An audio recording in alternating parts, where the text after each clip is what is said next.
இதய மகிழ்வில் உதயமாகும் இனிய தமிழிசையால் மனித வாழ்வில் மாண்பு சேர்த்த புனிதரை புகழ்வோம் நாம். இதய மகிழ்வில் உதயமாகும் இனிய தமிழிசையால் மனித வாழ்வில் மாண்பு சேர்த்த புனிதரை புகழ்வோம் நாம்.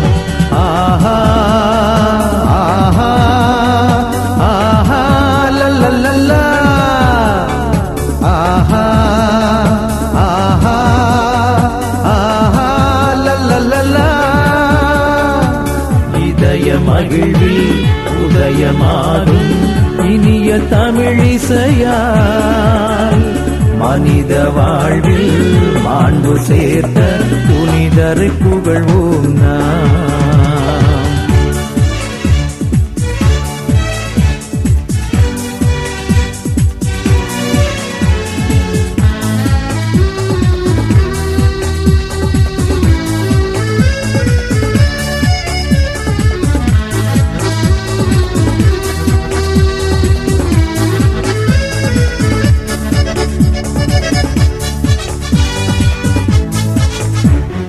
புனிதர்கள் மனிதர் மாதிரியாம், அவர் புவி வாழ்வு சரித்திர சாதனையாம். கடவுளின் விருப்பம் ஏற்றவராம், தம் கடமை பிறப்பணி என்றவராம். துணிந்து ஏற்றார் நம் புனிதர், அதை பணிந்து ஏற்கும் நம் சபையோர். துணிந்து ஏற்றார் நம் புனிதர், அதை பணிந்து ஏற்கும் நம் சபையோர். நாம் தேசத்தில் நேசத்தின் சாட்சிகளாம், நம் தேடல்கள் இறைமையின் காட்சிகளாம். இதய மகிழ்வில் உதயமாகும் இனிய தமிழிசையால் மனித வாழ்வில் மாண்பு சேர்த்த புனிதரை புகழ்வோம் நாம். ஆஹா ஆஹா ஆஹா லல்லல்லா ஆஹா ஆஹா. நவம்பர் மாதம் 1ஆம் தேதி சனிக்கிழமை. புனிதர் அனைவரது பெருவிழா. முதல் வாசகம். திருத்தூதர் யோவான் எழுதிய திருவெளிப்பாட்டிலிருந்து வாசகம். அதிகாரம் 7, இறை வார்த்தைகள் 2 முதல் 4 மற்றும் 9 முதல் 14 முடிய. கதிரவன் எழும் திசையிலிருந்து மற்றொரு வானதூதர் எழுந்து வர கண்டேன். வாழும் கடவுளின் முத்திரை அவரிடம் இருந்தது. நிலத்தையும் கடலையும் அழிக்க அதிகாரம் பெற்றிருந்த அந்த 4 வானதூதர்களையும் அவர் உரத்த குரலில் அழைத்து, எங்கள் கடவுளுடைய பணியாளர்களின் நெற்றியில் நாங்கள் முத்திரையிடும் வரை நிலத்தையோ கடலையோ மரத்தையோ அழிக்க வேண்டாம் என்று அவர்களிடம் கூறினார். முத்திரையிடப்பட்டவர்களின் எண்ணிக்கை பற்றி சொல்ல கேட்டேன். இஸ்ரேல் மக்களின் குலங்கள் அனைத்திலும் முத்திரையிடப்பட்டவர்கள் 1,44,000. இதன்பின் யாராலும் எண்ணிக்கையிட முடியாத பெரும் திரளான மக்களை கண்டேன். அவர்கள் எல்லா நாட்டையும் குலத்தையும் மக்களினத்தையும் மொழியையும் சார்ந்தவர்கள். அரியணைக்கும் ஆட்டுக்குட்டிக்கும் முன்பாக நின்று கொண்டிருந்தார்கள். வெண்மையான தொங்கலாடை அணிந்தவர்களாய் கையில் குருத்தோலைகளை பிடித்திருந்தார்கள். அவர்கள் அரியணையில் வீற்றிருக்கும் எங்கள் கடவுளிடமிருந்தும் ஆட்டுக்குட்டியிடமிருந்துமே மீட்பு வருகிறது என்று உரத்த குரலில் பாடினார்கள். அப்பொழுது வானதூதர்கள் அனைவரும் அரியணையையும் மூப்பர்களையும் 4 உயிர்களையும் சூழ்ந்து நின்று கொண்டிருந்தார்கள். பின் அரியணை முன் முகம் குப்புற விழுந்து கடவுளை வணங்கினார்கள். ஆமென். புகழ்ச்சியும் பெருமையும் ஞானமும் நன்றியும் மாண்பும் வல்லமையும் வலிமையும் எங்கள் கடவுளுக்கே என்றென்றும் உரியன. ஆமென் என்று பாடினார்கள். மூப்பர்களுள் ஒருவர், வெண்மையான தொங்கலாடை அணிந்துள்ள இவர்கள் யார்? எங்கிருந்து வந்தவர்கள் தெரியுமா என்று என்னை வினவினார். நான் அவரிடம், என் தலைவரே, அது உமக்குத்தான் தெரியும் என்றேன். அதற்கு அவர் என்னிடம் கூறியது, இவர்கள் கொடிய வேதனையிலிருந்து மீண்டவர்கள். தங்களின் தொங்கல் ஆடைகளை ஆட்டுக்குட்டியின் இரத்தத்தில் துவைத்து வெண்மையாக்கிக் கொண்டவர்கள். ஆண்டவரின் அருள்வாக்கு. இறைவா, உமக்கு நன்றி. இரண்டாம் வாசகம். புனித சின்னப்பர் யோவானுக்கு எழுதிய முதல் திருமுகத்திலிருந்து வாசகம். அதிகாரம் 3, இறைவசனங்கள் 1 முதல் 3 முடிய. சகோதரர் சகோதரிகளே, நம் தந்தை நம்மிடம் எத்துணை அன்பு கொண்டுள்ளார் என்று பாருங்கள். நாம் கடவுளின் மக்கள் என அழைக்கப்படுகிறோம். கடவுளின் மக்களாகவே இருக்கிறோம். உலகம் அவரை அறிந்து கொள்ளாததால் தான் நம்மையும் அறிந்து கொள்ளவில்லை. என் அன்பார்ந்தவர்களே, இப்போது நாம் கடவுளின் பிள்ளைகளாய் இருக்கிறோம். இனி எத்தன்மையராய் இருப்போம் என்பது இன்னும் வெளிப்படவில்லை. ஆனால் அவர் தோன்றும்போது நாமும் அவரைப் போல் இருப்போம். ஏனெனில் அவர் இருப்பது போல் அவரை காண்போம். அவரை எதிர்நோக்கி இருக்கிற அனைவரும் அவர் தூயவராய் இருப்பது போல் தம்மையே தூயவராக்க வேண்டும். ஆண்டவரின் அருள்வாக்கு. இறைவா, உமக்கு நன்றி. நற்செய்தி வாசகம்.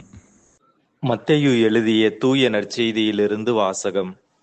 அதிகாரம் 5, இறை வார்த்தைகள் 1 தொடங்கி 12 முடிய.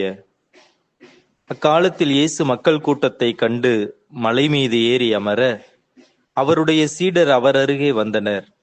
அவர் திருவாய் மலர்ந்து கற்பித்தவை: ஏழையரின் உள்ளத்தோர் பேறு பெற்றோர், ஏனெனில் விண்ணரசு அவர்களுக்கு உரியது.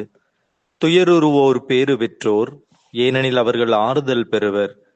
கனிவுடையோர் பேறு பெற்றோர், ஏனெனில் அவர்கள் நாட்டை உரிமை சொத்தாக்கிக் கொள்வர். நீதி நிலைநாட்டும் வேட்கை கொண்டோர் பேறு பெற்றோர், ஏனெனில் அவர்கள் நிறைவு பெறுவர். இரக்கமுடையோர் பேறு பெற்றோர், ஏனெனில் அவர்கள் இரக்கம் பெறுவர். தூய்மையான உள்ளத்தோர் பேறு பெற்றோர், ஏனெனில் அவர்கள் கடவுளை காண்பர். அமைதி ஏற்படுத்துவோர் பேறு பெற்றோர், ஏனெனில் அவர்கள் கடவுளின் மக்கள் என அழைக்கப்படுவர். நீதியின் பொருட்டு துன்புறுத்தப்படுவோர் பேறு பெற்றோர், ஏனெனில் விண்ணரசு அவர்களுக்குரியது. என் பொருட்டு மக்கள் உங்களை இகழ்ந்து துன்புறுத்தி உங்களை பற்றி இல்லாதவை பொல்லாதவையெல்லாம் சொல்லும்போது நீங்கள் பேறு பெற்றவர்களே, மகிழ்ந்து பேருவகை கொள்ளுங்கள். ஏனெனில் விண்ணுலகில் உங்களுக்கு கிடைக்கும் கைமாறு மிகுதியாகும். ஆண்டவரின் அருள்வாக்கு. கிறிஸ்துவே, உமக்கு புகழ். நவம்பர் மாதம் 1 தேதி அனைத்து புனிதர்கள் விழா. அன்பிற்குரியவர்களே, திருப்பலியின் பொழுது குருவானவர் இறை இயேசுவில் அன்பிற்குரிய இறை மக்களே என்று நம்மை அழைப்பதற்கு பதிலாக இறை இயேசுவில் அன்பிற்குரிய புனிதர்களே என்று நம்மை அழைத்தால் நிச்சயமாக நம்மில் பலரது புருவங்கள் உயரும். ஆனால் உண்மையில் திருச்சபை இன்றைய நாளில் நமக்கு சுட்டிக்காட்டும் செய்தி இதுதான். இவ்வுலகில் வாழ்ந்து இறந்த புனிதர்களை நினைவு கூறுகிற இன்றைய நாளில் நாம் அனைவருமே இறைவனின் திருமுன் ஒரு வகையில் புனிதர்கள் என்கின்ற செய்தியையும் நினைவு கூறுகிறோம். புனித பவுல் தன்னால் மனமாற்றப்பட்ட கிறிஸ்தவர்களை புனிதர்கள் என்றும் தூயவர்கள் என்றும் சுட்டிக்காட்டுவதை நாம் நினைவு கூறுவது நல்லது. 1 கொரிந்தியர் 1:2. இன்றைய பெருவிழா கீழ்கண்ட 3 காரியங்களை நாம் நினைவு கூற நமக்கு அழைப்பு விடுக்கின்றது. முதலாவதாக, புனிதர்களை நாம் நினைவு கூற அழைக்கப்படுகிறோம். திருச்சபை வழிபாட்டு அட்டவணையில் இடம்பெறாத புனிதர்கள் எத்தனையோ பேர் உண்டு. அவர்களை நினைவு கூர்ந்து அவர்களுக்காக இறைவனுக்கு நன்றி செலுத்த இன்று நாம் அழைக்கப்படுகிறோம். திரு அவையின் 2000 ஆண்டுகால வரலாற்றில் புனிதர்களாக திரு அவையால் அங்கீகரிக்கப்பட்டவர்கள் வெகு சொற்பமே. அவ்வாறு அதிகாரப்பூர்வமாக அங்கீகரிக்கப்பட்டவர்களில் சில புனிதர்களின் பெயர்கள் மட்டுமே வழிபாட்டில் நினைவு கூறப்படுகின்றன. இன்றைய நாளில் திருச்சபையால் அங்கீகரிக்கப்பட்ட புனிதர்களை மட்டுமல்ல, அங்கீகரிக்கப்படாத நல்ல கிறிஸ்தவ வாழ்வு வாழ்ந்த எல்லோரையுமே நாம் நினைவு கூற அழைக்கப்படுகின்றோம். இப்படிப்பட்ட அங்கீகரிக்கப்படாத தூயவர்களுள் நிச்சயமாக நமது மூதாதையர்கள் ஒரு சிலரும் அடங்குவர் என்பது எந்த சந்தேகமும் இல்லை. இப்படிப்பட்ட புனிதர்களது எண்ணிக்கை கணக்கில் அடங்காமல் இருக்கிறது என்பதையே இன்றைய முதல் வாசகம் சுட்டிக்காட்டுகிறது. 12 என்ற எண்ணானது முழுமையையும் 1000 என்ற எண்ணானது அளவற்ற தன்மையையும் சுட்டி காண்பிக்கின்றன. எனவே புனிதர்களின் எண்ணிக்கை கணக்கற்றதாக இருக்கிறது என்பதை முதல் வாசகம் சுட்டி காண்பிக்கும் உண்மை. இரண்டாவதாக, புனிதர்களது தோழமையை உணர அழைக்கப்படுகிறோம். புனிதர்களின் சமூக உறவை விசுவசிக்கிறோம் என்று விசுவாச பிரமாணத்தில் நாம் அறிக்கையிடுகிறோம். தங்களுக்கிடையே ஒரே மனப்பான்மையுடனும் ஒரே உறவுடனும் வாழும் புனிதர்கள் மனிதர்களாகிய நம்மோடனும் உறவோடு வாழுகிறார்கள் என்பதே இதன் பொருள். புனிதர்கள் இவ்வுலக வாழ்வை விட்டு சென்று விட்டாலும் நம்மோடு இன்றும் தொடர்பு கொண்டுள்ளனர், நமக்காக பரிந்து பேசுகின்றனர், நம் துன்பத்தில் துணையாய் இருக்கின்றனர் என்பது முற்றிலும் உண்மை. ரோமையர்களிடையே பழக்கம் ஒன்று நிலவியதாக கூறப்படுகிறது. ஒரு குடும்பத்தில் ஒருவர் இறந்து விட்டார் என்றால் அவருடைய உடைகள், மிதியடிகள், அவர் வாங்கிய முத்திரைகள், அவரது முகம் வரையப்பட்ட முகமூடி ஆகியவற்றை பத்திரப்படுத்தி வைப்பார். இவ்வாறு ஒவ்வொரு வீட்டிலும் பல நபர்களின் உடைகளும் பொருட்களும் இருக்கும். இப்படிப்பட்ட நிலையில் குடும்பத்தில் ஒருவர் இறந்தால் அவரை அடக்கம் செய்ய போகும்போது அவ்வீட்டில் இருக்கும் இறந்த மூதாதையர்களின் உடைகளை அணிந்த நபர்கள் முன்னே செல்வார்கள். இதன் பொருள் என்னவென்றால், இறந்தவருக்கு துணையாக அவரது மூதாதையர்கள் அவருக்கு முன் சென்று கொண்டிருக்கிறார்கள் என்பதே. இதைப் போல புனிதர்கள் என்பவர்கள் இறந்த பின்பு மட்டுமல்ல, நாம் வாழுகின்ற பொழுதே நமக்கு முன் நடப்பவர்களாக, நம்மோடு தோழமை கொண்டு நமக்கு இறைவனின் சக்தியை பெற்றுத்தரக்கூடியவர்களாக இருக்கின்றனர்.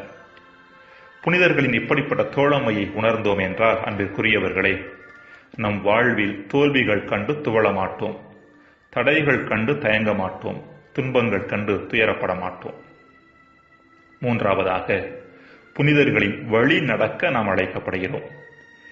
புனிதர்களை திரு அவை நினைவு கூறுவதன் வழியாக நாமும் அவர்களைப் போல ஆக வேண்டும் என்ற அழைப்பை தருவது மட்டுமல்லாமல் அவர்களைப் போல ஆக முடியும் என்ற நம்பிக்கையையும் தருகிறது. புனிதர்கள் என்பவர்கள் பிறக்கும் போது குறைகள் அற்றவர்களாகவும் பலவீனங்கள் இல்லாதவர்களாகவும் பிறந்தவர்கள் அல்ல. மாறாக நம்மை போல சராசரி மனிதர்களாக பலவீனங்களோடும் குறைபாடுகளோடும் போராடியவர்கள்தான். ஜான் கொலும்பானி என்பவர் முத்திப்பேறு பட்டம் பெற்றிருப்பவர். இவர் தன்னுடைய வாழ்க்கையில் மிகவும் கோபக்காரராக விளங்கினாராம். ஒரு முறை வெளியே சென்றுவிட்டு வீட்டுக்கு திரும்பிய பொழுது தன் மனைவி சாப்பாட்டை இன்னும் தயாரிக்காது கண்டு கோபத்தோடு ஒரு பொருளை எடுத்து அவர் மீது எறிந்தாராம். மனைவியும் விளையாட்டுக்கு தன் கையில் கிடைத்த ஒரு புத்தகத்தை எடுத்து கணவர் மீது எறிந்தாராம். அவர் எறிந்ததோ புனிதர்களது வாழ்க்கை வரலாறு அடங்கிய புத்தகம். தன் மீது விழுந்த புத்தகத்தை மனைவி சாப்பாடு கொண்டு வரும் வரை அவர் வாசிக்க ஆரம்பித்தார். அதுவே அவரது வாழ்க்கையில் திருப்புமுனை ஆயிற்று. நல்வாழ்வு தொடங்குவதற்கான தொடக்கமாக அது இருந்தது. எனவேதான் மனைவி சாப்பாடு கொண்டு வர தாமதமானதால் புனிதராகியவர் என்று இவரை குறித்து வேடிக்கையாக சொல்வதுண்டு. இவ்வாறு மனித பலவீனங்களோடும் குறைபாடுகளோடு போராடியவர்கள்தான் நாளடைவில் இறை ஒளிக்கு தங்களையே திறந்து வைத்திருந்ததன் காரணமாக புனிதர்களாக மாறினர். கல்லுக்குள் ஒளிந்திருக்கும் சிற்பம் போல, சிப்புக்குள் மறைந்திருக்கும் முத்து போல நமக்குள்ளும் கடவுளின் தூய சாயல் மறைந்திருக்கிறது. அதை கொஞ்சம் கொஞ்சமாக வெளிக்கொணர்வது நமது பொறுப்பு. இத்தகைய ஒரு சவால் கலந்த அழைப்பைத்தான் இன்றைய விழா நாயகர்களான புனிதர்கள் நமக்கு முன்பாக வைக்கின்றனர். ஜெபம். இறைவா, எங்களுக்கு முன்மாதிரியாக இருக்க ஏராளமான புனிதர்களை கொடுத்திருக்கும் உமக்கு நாங்கள் நன்றி செலுத்துகிறோம். அவர்களைப் போல ஆக முடியும் என்ற நம்பிக்கையை எம்மில் விதைத்தருளும். ஆமேன்.